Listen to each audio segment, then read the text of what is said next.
So, a constant complaint of people who are practicing self inquiry and surrender at every waking moment at a certain period in the practice is that it appears to interfere with doing other activities, especially like cognitively complicated activities like reading or perhaps talking to people or thinking about various projects or work things. This sort of is a constant thing that arises in the practice. And I've addressed this in a previous video, but I want to address this a little bit more today. Surrender and self-inquiry are indeed every waking moment practices. And the reason that they're every waking moment practices is in large part because they are meant to break the mental habits that keep you attached to your identity with the mind and body. And that identity is not something that just occurs during 1 hour when you're, sitting on the mat or something like that. It's something which is an every waking moment identity. And so to shift the mind away from that identity is therefore an every waking moment process. As that identity arises, it must be addressed.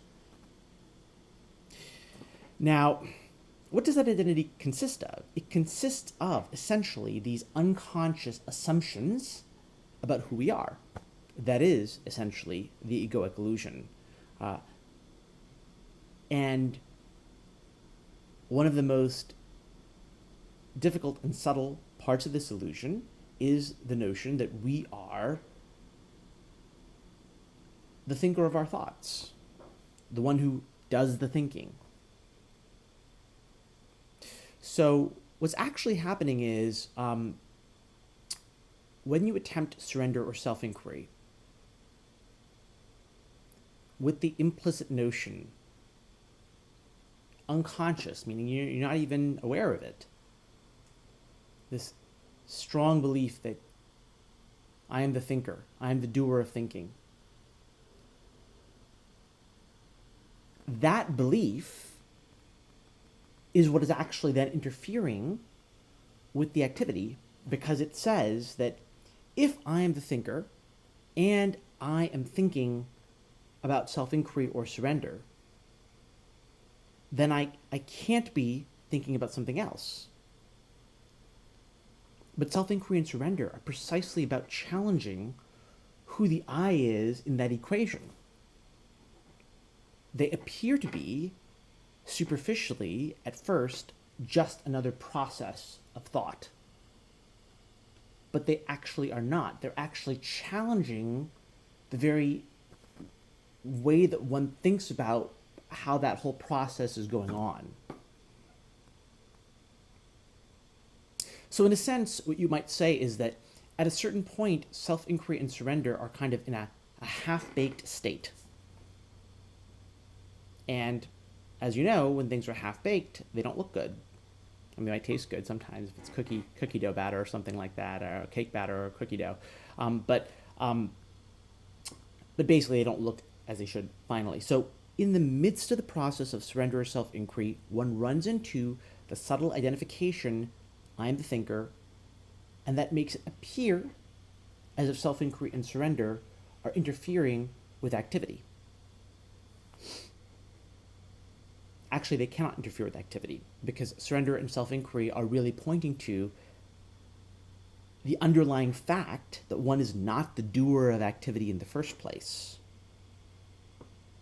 One is not the doer of activity. One is not the thinker of thoughts. One is not the experiencer of experience. This is very counterintuitive. That's why it's the egoic illusion. It's a very compelling illusion. If you are sitting in the theater watching a movie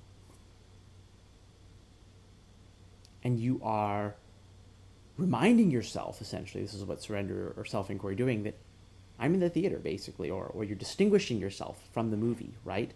No amount of pointing out to yourself that the movie is a movie. Where am I? Well, I'm not in the movie. That process cannot affect the movie.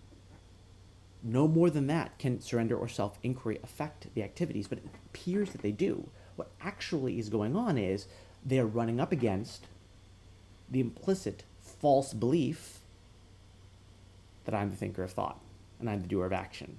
And they're challenging that belief. What has to happen then is they have to be pushed, because all these thoughts then arise like, oh, I'm not doing this activity. I'm doing self-inquiry, I'm doing surrender, and this activity is not happening. I'm not able to think about this. I'm not able to talk about this, with this person, or I'm not able to do my work, or whatever it is, because surrender and self-inquiry are interfering.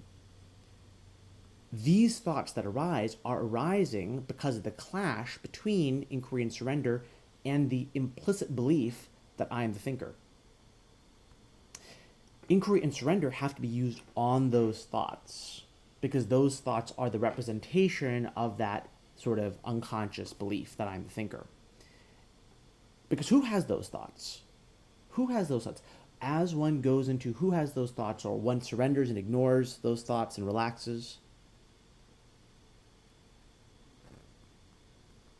that unconscious belief will eventually lose its power. And another thing to say about this is, right, one can't be doing self-inquiry or surrender with sort of, an eye towards making sure that the activity still goes on in a good way, right?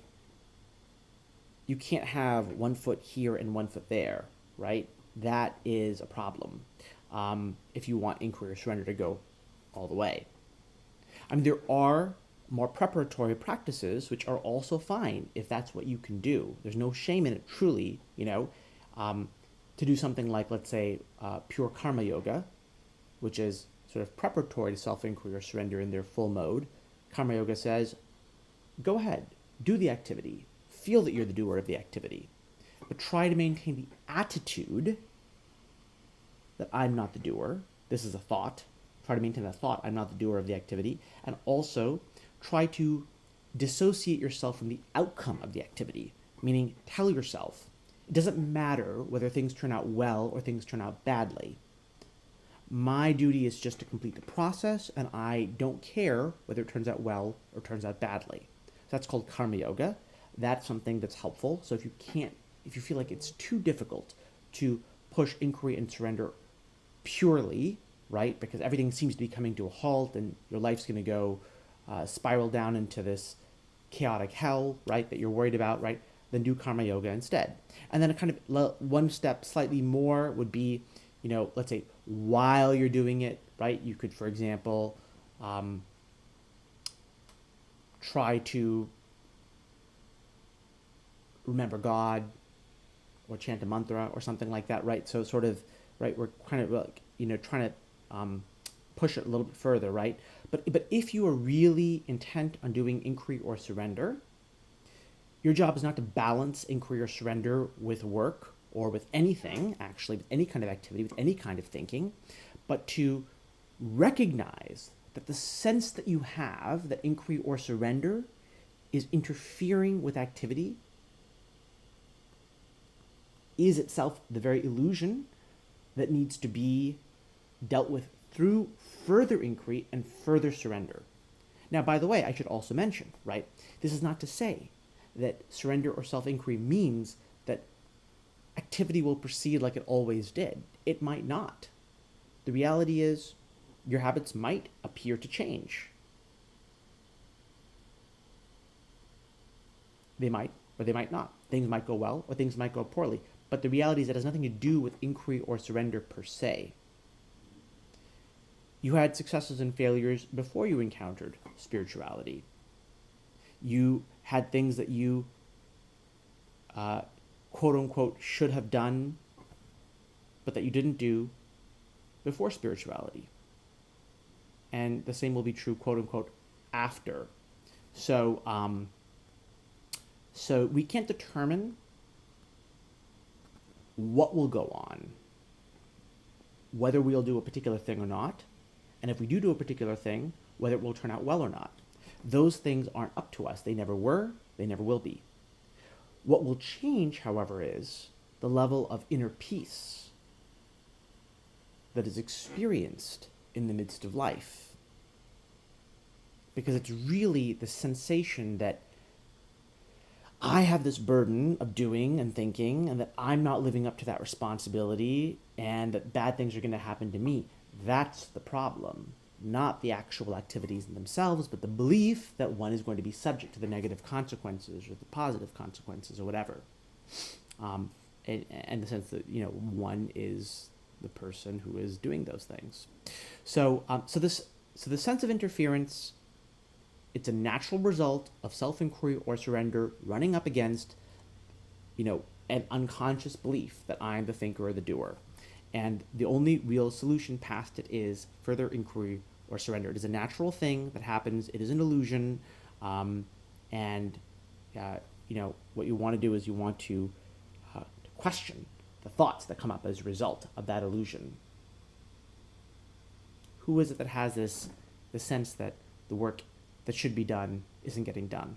Who is it that has the sense that surrender or self-inquiry is interfering with tasks in a way that they wouldn't have been interfered with before, right? Or to simply look away from those thoughts, ignore and relax. That's the surrender approach. That's going to break eventually the unconscious belief that I'm the thinker and doer.